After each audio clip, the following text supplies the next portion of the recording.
হে হৃদয়ে প্রভু আছো তুমি, নেই তো আর কেহ, তুমি ছাড়া এই জীবন আমার যেন মৃত দেহ। হে হৃদয়ে প্রভু আছো তুমি, নেই যে আর কেহ, তুমি ছাড়া এই জীবন আমার যেন মৃত দেহ। তুমি খালিক, তুমি মালিক, তুমি সুবহান, মেহেরবান মেহেরবান, তুমি খোদা দয়াবান।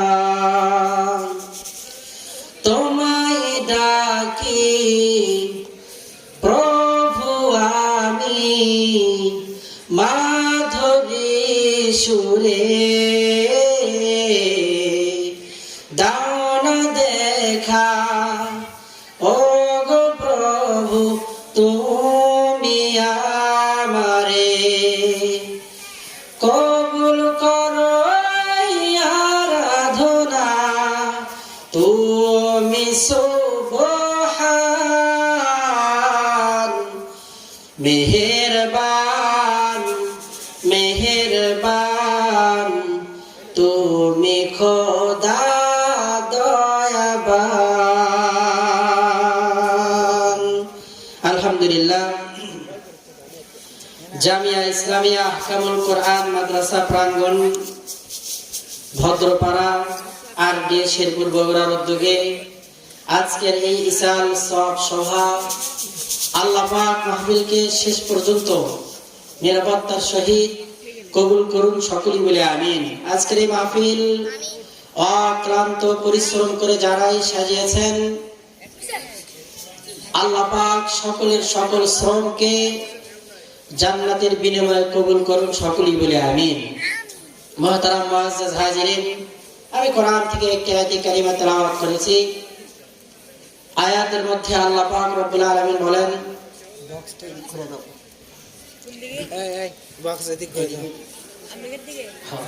কানে কানে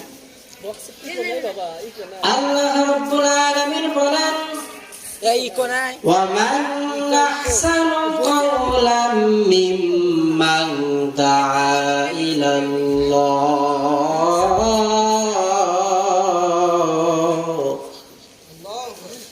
আল্লাহ রাব্বুল আলামিন বলেন, ওই ব্যক্তির কথার চাইতে আর সুন্দর কথা কার হবে, যেই ব্যক্তি ডাকে মানুষকে একমাত্র আল্লাহ পাকের দিকে।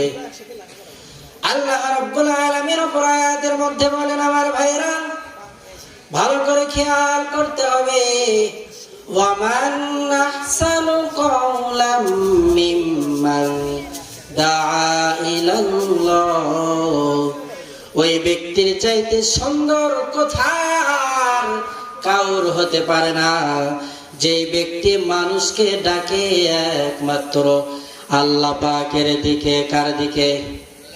জোরে বলেন, কার দিকে? যেই ব্যক্তি মানুষকে ডাকে একমাত্র আল্লাহ পাকের দিকে, ভিন্ন কোন ইলাহের দিকে যারাই মানুষকে ডাকে, আমরা স্পষ্ট ভাষায় বলতে চাই তারা প্রকৃত মুমিন হতে পারে না। কথা বলেন ঠিক কিনা? ওয়ামান আরাদা যিকরি ফাইন্না লাহু মাঈশাতান দানকা ওয়া নাহশুরুহু ইয়াওমাল কিয়ামাতি আমা। জোরে বলেন আল্লাহু আকবার। আল্লাহ আল্লাহ क्या मुबारक नाम है, अल्लाह अल्लाह आशिकों का काम है, अल्लाह अल्लाह इज शीरीन तो नाम শিরে সাকার আমি কুনাদ জানাম তামাম। আল্লাহ আল্লাহ তু মেরা রহমান হায়, আল্লাহ আল্লাহ তু মেরা রহিম হায়। আমার ভাইরা, আল্লাহ রাব্বুল আলামিন বলেন, ওয়ামান আরদা যিকরি ফাইন্না লাহু মাঈশা, যেই ব্যক্তি কোরআনুল কারীম থেকে নিজেদের মুখটারে ফিরিয়ে নেয়, কোরআনুল কারীমের নসিহত থেকে নিজেদের মুখটারে ফিরিয়ে নেয়, আল্লাহ পাক রব্বুল আলামিন বলেন তাদের দুনিয়ার জীবনটা হতাশাগ্রস্ত হয়ে যায়। শুধু তাই নয়, আল্লাহ পাক রব্বুল আলামিন বলেন তাদের দুনিয়ার জীবনটা সংকীর্ণ হয়ে যায়। আর ওই ব্যক্তির চক্ষুগুলোকে আল্লাহ পাক রব্বুল আলামিন বলেন, ক্বালা রাব্বি লিমা হাশারতানি আমা ওয়া ক্বাদ কুনতু বাসীরা। কিয়ামতের ওই কঠিন ময়দানের দিন ওই সমস্ত ব্যক্তিদের চক্ষুগুলোকে অন্ধ করে ওঠা। আমার ভাইরা, আরে মুমিন, ওই সমস্ত বান্দাগুলো কিয়ামতের ময়দানে আল্লাহ পাককে জিজ্ঞাসা করবে, আল্লাহ ওই দুনিয়ার জমিনে আপনি আমাদেরকে পাঠিয়েছিলেন, আমাদের চক্ষুগুলো তো ভালো ছিল, কিন্তু আজকে কঠিন কিয়ামতের ময়দানে আমাদের চক্ষুগুলো কেন অন্ধ করে উঠাইলেন? আল্লাহ পাক সঙ্গে সঙ্গে জানিয়ে দিবেন, বান্দা তুমি তোমার দৈনন্দিন জীবন চালানোর জন্য কোরআনকে ফলো করতে পারো নাই, তুমি তোমার সামাজিক জীবন চালানোর জন্য কোরআনকে ফলো করো নাই, তুমি তোমার রাষ্ট্রীয় জীবন পরিচালনা করার জন্য কোরআনকে ফলো করো নাই।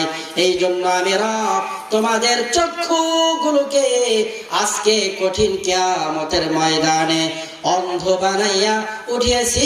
তার এক নাম্বার কারণ, কোরআন থেকে তোমরা তোমাদের চোখ এবং মুখগুলোকে গুটিয়ে নিয়েছিলে। কথা বলেন ঠিক কিনা? আমার ভাইরা, এজন্য কোরআনুল কারীমের বিধান থেকে আমাদের মুখগুলোরে ফেরানো যাবে না।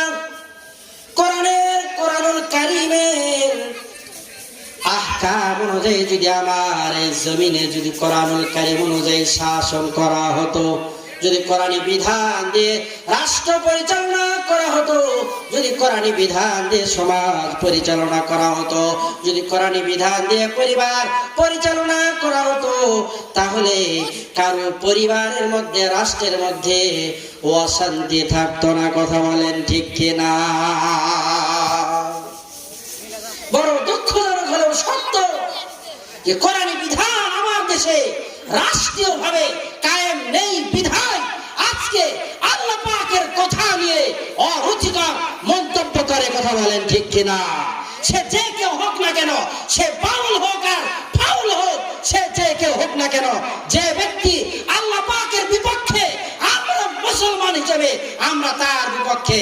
যে ব্যক্তি আল্লাহকে গালি দিবে, যে ব্যক্তি রাসূলকে নিয়ে কটূক্তি করবে, যে ব্যক্তি কোরআন নিয়ে কথা বলবে, যে ব্যক্তি আমার ইসলাম নিয়ে কথা বলবে, আমরা মুসলমান হিসেবে তার বিরুদ্ধে রুখে দাঁড়াবো। কথা বলেন ঠিক কিনা? আল্লাহকে গালি দেয়, কত বড় দুঃসাহস! আল্লাহ পাক রব্বুল আলামিন দুনিয়ার সব কিছুকে অস্তিত্বে আনলেন, আল্লাহকে তো গালি দেয়, আবার বলে মাওলায়ে কারীমকে গালি দেওয়া নাকি তাদের জবান স্বাধীনতা।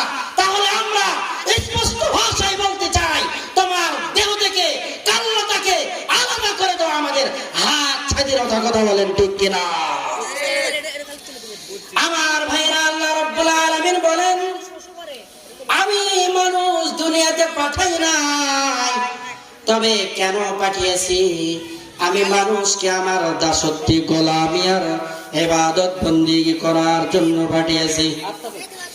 যেই ব্যক্তি আমার দাসত্ব, গোলামি, ইবাদত করবে না, ওই ব্যক্তির জন্য আমি রব জাহান্নাম বানিয়েছি। ওই জাহান্নামের কঠোরতা, ওই জাহান্নামের আগুনের উত্তাপ এত, কোন ব্যক্তি যদি জাহান্নাম থেকে কয়েক হাজার মাইল দূরে থাকে, এরপরেও জাহান্নামের তাপে তার কলিজাটা পুড়ে আংরা হয়ে যাবে। আমার ভাইরা, আল্লাহ রাব্বুল আলামিন আমাদেরকে ইবাদত করার জন্য বানিয়েছেন। আর এই ইবাদতের মধ্যে সবচেয়ে দামি উত্তম ইবাদতের নাম হইল নামাজ। ঈমানের পরে সবচেয়ে আহাম গুরুত্ব বিষয় হইল নামাজ। যে ব্যক্তি নামাজ হারা, ওই ব্যক্তি ঈমান হারানোর মতো সে সর্বহারা।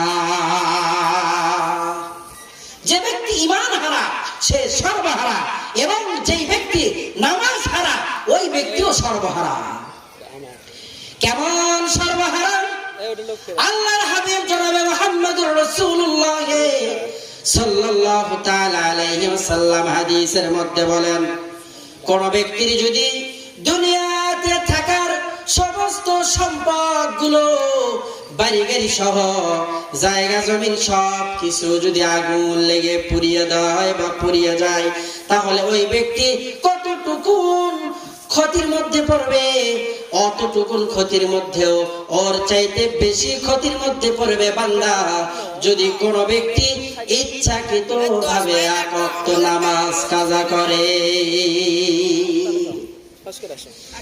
আল্লাহর হাবিব সাল্লাল্লাহু আলাইহি ওয়াসাল্লাম বলেন, যেই ব্যক্তি এক ওয়াক্ত নামাজ কাজা করবে, ওই ব্যক্তিকে 2,88,00,000 বছর জাহান্নামের আগুনে জ্বলতে হবে।